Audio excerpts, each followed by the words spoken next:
यूं तो दुनिया में बड़ी बड़ी क्रांतियां हुई हैं, लेकिन नेपाल में जो कुछ हुआ वो इतिहास अलग तरह का बना गया।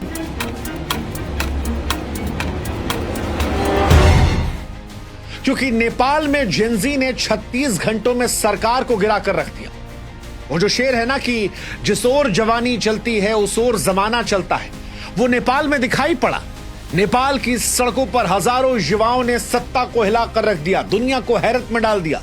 13 से 28 साल के जेनजी ने ऐसी ताकत दिखाई कि प्रधानमंत्री देश छोड़कर भाग गए। मंत्रियों के घर आग के हवाले हो गए, संसद धधक उठा, होटल जल रहे थे, नोट सड़कों पर उड़ रहे थे, सड़क पर युवाओं की भीड़ नजर आ रही थी। और यह कोई साधारण आंदोलन नहीं था, यह एक ऐसा डिजिटल तूफान था जिससे बिना किसी नेतृत्व के नेपाल के 7 प्रांतों और 77 जिलों को आग की लपटों में लपेट लिया। लेकिन सवाल यह है कि क्या इस आंदोलन ने नेपाल को अनाथ भी कर दिया? सवाल यह भी कि नेपाल अब किसका है, क्योंकि 17 सालों में 15 बार प्रधानमंत्री बदलने वाला नेपाल आज अनाथ खड़ा है। अनाथ क्यों कह रहे हैं? क्योंकि एक देश को चलाने के लिए 2 तरीके होते हैं, या तो लोकतंत्र का या राजशाही का। लेकिन आज नेपाल में ना लोकतंत्र की पूरी साख बची है, ना राजशाही का कोई नाम लेवा। सवाल यह है कि नेपाल किसका है? कौन चुनेगा नेपाल की अगली सरकार? क्या वो नेपाल की जनता होगी जो अपने नए सियासतदानों को चुनेगी? क्या वो अमेरिका, चीन जैसे बाहरी ताकत होंगे जो नेपाल में कुर्सी पर कौन बैठेगा, नेपाल कौन चलाएगा, उसको तय करेंगे? सवाल यह भी कि जिस सेना ने नेपाल की कमान को संभाला है, क्या वो पाकिस्तान की तरह अपने अंदर महत्वाकांक्षा तो नहीं पाल लेगी कि हमें ही सरकार चलानी है, क्योंकि जनता जो है वो राजनेताओं से या राजशाही से खुश नहीं है? या फिर नेपाल के वो मेयर जिनके बारे में कहा जा रहा है कि इस क्रांति को असली आवाज उन्होंने पीछे से दी, और वो मेयर जो टाइम्स मैगजीन में टॉप 100 में आए, वो नेपाल के अगले प्रधानमंत्री बन जाएंगे। नेपाल का अगला प्रधानमंत्री कौन बनेगा, इसको हम आपको बताएं उससे पहले हम आपको बताते हैं कि बीते 17 सालों में नेपाल को कैसे 15 प्रधानमंत्री बने। दरअसल नेपाल एक ऐसा देश है जो राजनीतिक तौर पर हमेशा अस्थिर नाव पर रहा।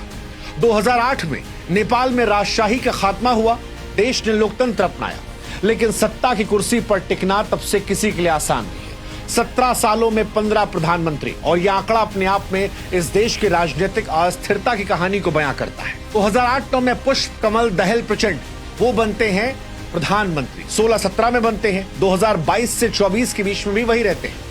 माओवादी नेता प्रचंड कई बार सत्ता संभालते हैं, लेकिन जब आते हैं तब बाहर भी जाते हैं। माधव कुमार नेपाल कम्युनिस्ट पार्टी के नेता, इनका कार्यकाल भी विवादों में रहा। झलनाथ खनाल 2011 में सरकार बनाई, तुरंत चली गई। बाबूराम भट्टाचार्य 11 से लेकर 2013 तक माओवादी विचारधारा के थे, लेकिन स्थिरता नहीं दे पाए। खिलराज जो थे वो 2013-14 में आए, राजनीतिक चेहरा। सुशील कोइराला नेपाली कांग्रेस के नेता जिनका कार्यकाल छोटा रहा। फिर आए केपी शर्मा ओली, वही जो इस बार भाग कर गए हैं। 2015 में प्रधानमंत्री बने, 18 से 21 में भी थे, फिर 25 से बने। कई बार आए, लेकिन भ्रष्टाचार के दलदल में हमेशा डूबे रहे। शेर बहादुर देउवा 17 से 18 और 21 से 22 में प्रधानमंत्री थे। अब सवाल यह है कि क्या इनमें से कोई वापस आ सकता है, या नेपाल किसके भरोसे जा सकता है? क्योंकि नेपाल में तो युवाओं ने ही भ्रष्टाचार के खिलाफ आवाज उठाई थी। लेकिन सवाल यह कि सत्ता का भविष्य क्या होगा? क्या बालेंद्र सुमन या रवि जैसे चेहरे जो हैं वो देश को बचाएंगे, या कोई और है जो यहां पर आएगा, कोई ऐसा जिसने ये क्रांति लाई हो? जेनजी ने भ्रष्टाचार के खिलाफ जब आवाज उठाई तो जेनजी अब चाहते हैं कि उनके पसंद के लोग भी सत्ता में आए, वो जो उनके मुद्दे जिसमें बेरोजगारी है, शिक्षा है, अर्थव्यवस्था है, उनका सामना करें। अब ये कौन कर सकता है? ये वो कर सकता है जो क्रांति के पीछे का चेहरा हो। अब कौन नायक है? यह आंदोलन कहने को तो बिना औपचारिक नेतृत्व के शुरू हुआ, लेकिन कुछ नाम सामने आए हैं जिन्हें युवा इस क्रांति का चेहरा मान रहे हैं। ये वो लोग हैं जिन्होंने अपनी लोकप्रियता और प्रभाव से युवाओं को प्रेरित किया, और इनमें सबसे बड़ा नाम है बालेंद्र शाह का। सवाल यह है कि बालेंद्र शाह कौन है? 35 साल के बालेंद्र शाह फिलहाल काठमांडू के मेयर हैं। नेपाल के सबसे चर्चित यूथ आइकन है। बालेन एक सिविल इंजीनियर से रैपर बने, म्यूजिक की दुनिया से राजनीति में गए, 2022 में काठमांडू के मेयर का चुनाव जीता और उसके बाद से लगातार चर्चित रहे। टाइम मैगजीन ने 2023 में दुनिया के 100 सबसे प्रभावशाली हस्तियों में शामिल किया। न्यूयॉर्क टाइम जैसे वैश्विक मीडिया ने उनकी कहानी को कवर किया। बालेन के गाने और उनकी बेबाक छवि ने युवाओं को जोड़ा। इस क्रांति में भी कहा जाता है कि उनकी अहम भूमिका रही। उन्होंने ही सोशल मीडिया के जरिए युवाओं को प्रेरित किया। उनकी लोकप्रियता ऐसी रही कि लोग उन्हें अगले प्रधानमंत्री के तौर पर देखना चाहते हैं। ये सबसे ज्यादा चर्चित नामों में से एक है। एक नाम सुमन श्रेष्ठ का भी चल रहा है। सुमन नेपाल की सांसद और पूर्व शिक्षा मंत्री रह चुकी हैं। सुमन की छवि एक प्रगतिशील और भ्रष्टाचार विरोधी नेता की है। युवाओं के बीच उनकी स्वच्छ छवि ने इस क्रांति का चेहरा बनाया है। कई मीडिया रिपोर्ट ये दावा कर रहे हैं कि वो भी प्रधानमंत्री पद की दावेदार हो सकती है।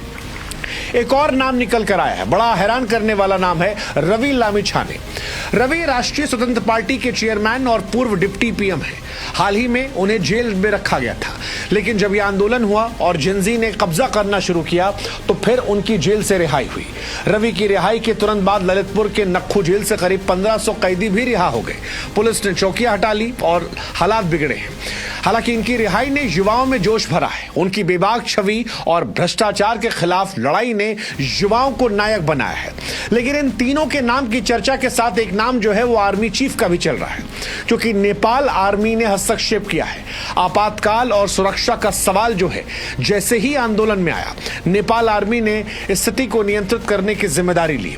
नेपाल में रात 10 बजे से बीती रात हाई अलर्ट घोषित कर दिया गया। नेपाल की फौज ने कहा भी कि कुछ समूहों ने मौजूदा स्थिति का फायदा उठाकर आम नागरिकों को और सार्वजनिक संपत्तियों को नुकसान पहुंचाया है।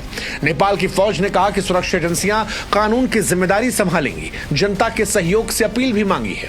हालांकि सेना के इस कदम ने सवाल उठाए हैं कि सेना का यह कदम क्या लोकतंत्र को कमजोर करेगा और क्या नेपाल में पाकिस्तान की तरह से सैन्य हस्तक्षेप बढ़ेगा, अस्थिरता बढ़ेगी। ये सवाल बड़ा महत्वपूर्ण हो जाता है। और ये सवाल भी कि नेपाल अब किसके हवाले है, क्योंकि 17 सालों में 15 प्रधानमंत्री देने वाला नेपाल किसी ना किसी के तो हाथ में जाना पड़ेगा। जनता को नाराजगी सत्ता से एक विषय पर थी, वो विषय समाप्त हो चुका है।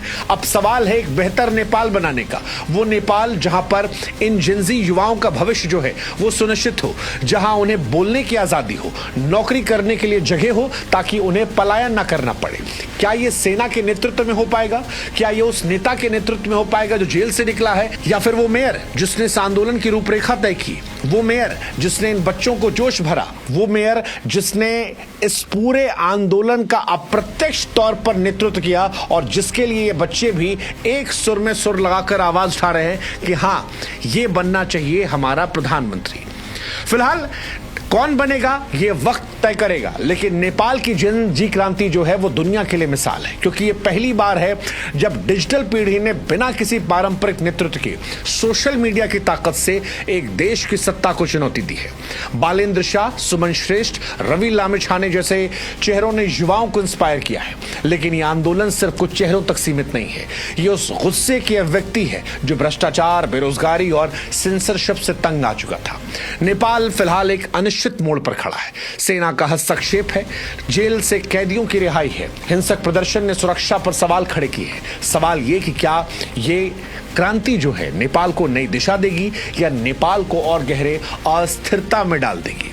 अगली सरकार का फैसला कौन करेगा, बाहरी ताकतें या नेपाल की जनता? अगली सरकार कब बनेगी? क्या सेना सत्ता संभालेगी? ये वो सवाल हैं जो अनसुलझे हैं और समय के भरोसे छोड़ दिए गए हैं। लेकिन एक बात जो तय है वो ये कि नेपाल की इस क्रांति को दुनिया सालों तक याद रखेगी। जेनजी की ताकत का जो प्रतीक बनी है, जो सिर्फ डिजिटल तक सीमित नहीं बल्कि सड़कों पर भी हुंकार बन रही है। नेपाल का अगला प्रधानमंत्री कौन बनना चाहिए, आप क्या सोचते हैं वो हमें कमेंट सेक्शन में जरूर बताइएगा। जय हिंद, जय भारत, जय नेपाल।